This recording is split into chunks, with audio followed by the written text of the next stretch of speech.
राज्यात महाविकास आघाडीची सत्ता येवो आणि उद्धव ठाकरे पुन्हा मुख्यमंत्री हो यासाठी सांगलीमध्ये ठाकरे गटाकडून भव्य महायज्ञ सोहळ्याचं आयोजन करण्यात आलं। कवठे महांकाळच्या देशिंग येथे शिवसेना ठाकरे गटाचे राज्य संघटक आणि डबल महाराष्ट्र केसरी चंद्रहार पाटील यांच्याकडून या महायज्ञ सोहळ्याचं आयोजन करण्यात आलं होतं।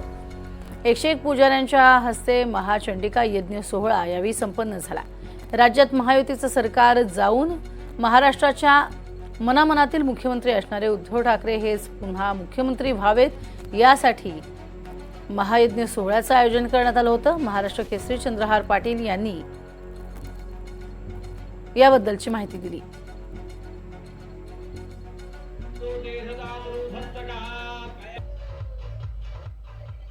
पश्चिम महाराष्ट्रातील जवळजवळ सगळ्यात मोठा महायज्ञ आम्ही सांगली जिल्हा शिवसेनेच्या वतीनं आज इथं केलेला आहे। उद्धव बाळासाहेब ठाकरे हे परत मुख्यमंत्री व्हावेत। खरं तर आमच्या मनातील सर्व शिवसैनिक असतील, महाराष्ट्राच्या जनतेच्या सर्वांच्या मनामधील मुख्यमंत्री उद्धव साहेबच आहेत। आज आम्ही ह्या स्पर्धा भरवत असताना सुद्धा मुख्यमंत्री केसरी म्हणून स्पर्धा भरवली आहेत। पण येणाऱ्या महाविकास आता विधानसभेची निवडणूक झाल्यानंतर महाविकास आघाडीची सत्ता ही 100% येणार आहे आणि त्यानंतर उद्धव साहेब मुख्यमंत्री व्हावेत म्हणून आम्ही आज या महायज्ञाचं आयोजन केलेलं आहे।